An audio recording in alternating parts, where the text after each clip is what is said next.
sidee loo kordhiyaa caanaha naaska? Maanta topigeena wuxuu noqon doonaa su'aal iga soo weydiiyey TikTok-ga. Sidee u kordhin karaa caanaha naaska? Inta aan marka u gudagelin su'aashan inaan ka jawaabo, maadaama kasoo hadlaynay nafaqada kunka maalmood ee nolosha ugu horeyso in ay ka bilaabataba nafaqada naaska ilmaha siinaysid iyo future ilmahaagaba. Assalaamu calaykum waraxmatullaahi wabarakaatu. Ku soo dhawaad channelkayga Canabeyt Ciise. Maanta topigeena wuxuu daba yaalaa topiga ahaa weli aan ku dhex jirnaa nafaqada kunka maalmood ee nolosha ugu horeyso. Su'aashan TikTok liga soo weydiiyo maanta topigeena noqon doona waxaan focuska ku saari doonaa inta maaragtay aan horta ka hadlin sidee caanaha loo kordhiyaa. wax kasta oo maaragtay root cause-ka meeshan asaaska maxaa soo qaldamay sidee loo sixi karaa ee muhiimada tahay.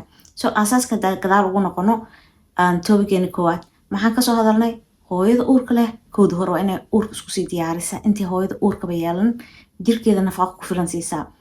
hooyada marka caanaha naaskeeda yar yihiin waxyaabaha sababi kara waxaa ka mid ah hooyada oo nafaqa darro chronic ah kusoo dhacday sida inay hooyada isku soo diyaarin uurka vitamins ku filan jirkeeda cunto iyo nafaqo ku filan ayna helin kadibna hooyada oo haysato hormoonadeedii oo qalqalsan oo saxsanayn inay uurka qaado intii uurka leedahay waxay rabto iska cunto.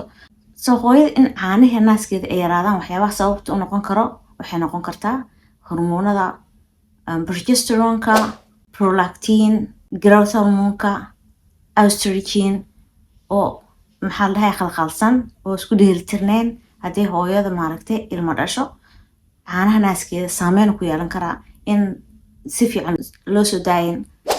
sidee loo kordhiyaa si natural ah? kasoo bilaaw sida aad toobigii horeba uga soo hadalnay basica inta uurka yeelanin gabro isku diyaariya nafaqo kugu filan jirkaaga inuu helo cuntadaada inay saxan tahay vitaminskaaga inay saxan yihiin hormoneskaaga inaa soo controlshid vitamin D kugu filan inaa haysatid. waxyaabo badan waxa sababi kara dartan dadka qaarkood kale xanuuna u qarsanaan kareen ogeyn insulin resistance ay iska tahay PCOS laga yaabaa inuu hooyada haysato thyroid inay haysato oo hypothyroid kale hooyooyinka haysto maxaa la dhahay oo u shaqeynayaan metabolismkooda mise dheefshiidkooda like oo jirka maxaa la dhahay oo si fiican u shaqeynayn wax badan saameyn oo ku yeelanay caanaha naaskaaga haddii aad isa soo diyaarin caafimaadkaagana aad ka warheynin. marka haddaa focus ka saarna hadeertaan see loo kordhiyaa caanaha naaska natural cuntooyinka aad cunaysid iyo maaragtay markaa ka imaano laba hormoon aad muhiim u ah waqtigan prolactin iyo oxytocin. prolactinka wuxuu mas-uul ka yahay soo saarista caanaha waxaa laga maamulaa maskaxda qanjirkan la dhahay pituitary gland. hooyada habeenkii badanaa ilmaha inay soo kakacaan naaska ay siiso waa iska normal. maxaa dhacay caanahaga naaskaaga habeenka caano fiican soo galayaan laga yaabaa. isku day mid kale inaa inta yar hurdaysid waa helaysa hurdo haddaa helaysa qofkaa caawiya ilmaha kale inaa intaas yar si fiican u seexatid marka usoo kacdidna ilmaha naaska sii. mida labaad hormoonka labaadna waa oxytocin. oxytocinka marka asagana waxaa waaye hormoonka jacaylka naxariista hooyada markastay cunugeeda laabta soo geliso dareenkaas maaragtay waxay sababaysaa in maxaa la dhahay hooyada caanaheeda moor ee naaska soo daayo cunuga mar walba maaragtay afku geliso uu cabo. hormoonkan asagana ka ilaali walwalka saa hormoonkan u weynin qalqal ugu ridin stresska walwalka buuqa waxaas oo dhan iska ilaali.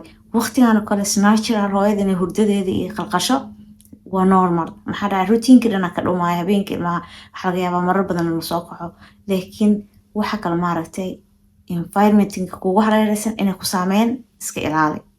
hadda maanta oo kale adduunka social media maanta dhan hooyada waxaa laga yaabaa inay iskoroleynayso maskaxdeeda maaragtay moodkeeda aad iskuba bedelaya awalba iyadoo hormoonkeeda saameyn ku imaaday. waqtigan aad muhiim u tahay deganaansha inaad dareentid haddii aad rabta caanahaaga si natural ah in loo soo daayo. marka jacayl iyo farxad iyo naxariis bis markaana loo baahan yahay stress looma baahna.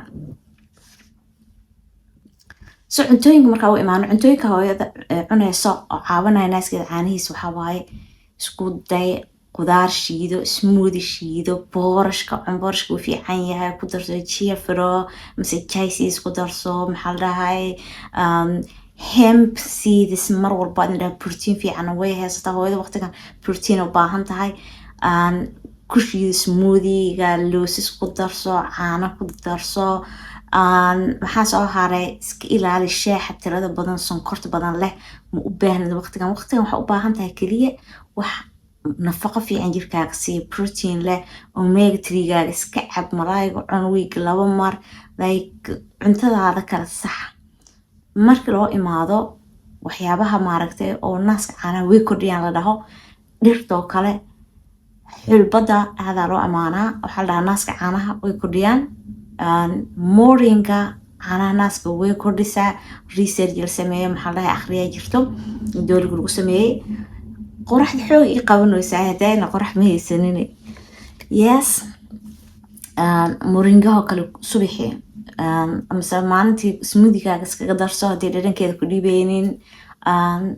yaa iyadoo xataa supplement way jirtaa, laakiin caadi mida ah iska soo gado subaxii shax ku karso, waxyaabahaasoo kale.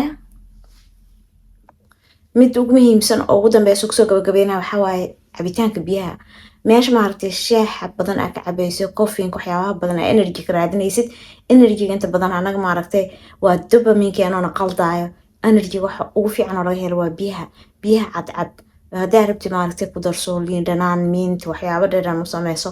soo biyaha cabitaankiisa badso, ayadana way ka qayb qaataan soo saarista caanaha naaska. yes so insha allah topic ku xigo weli ana waxaa ku dhex jiri doonaa topicii nafaqada 1 maalmood ee nolosha ugu horeyso. so insha allah topic ku xigan stay tuned. commentskan igu soo qora haddii aa xiiseynaysiin maxaa kasoo hadlaa. السلام عليكم ورحمة الله وبركاته. هنا إلى من جرى subscribe نو سارتid.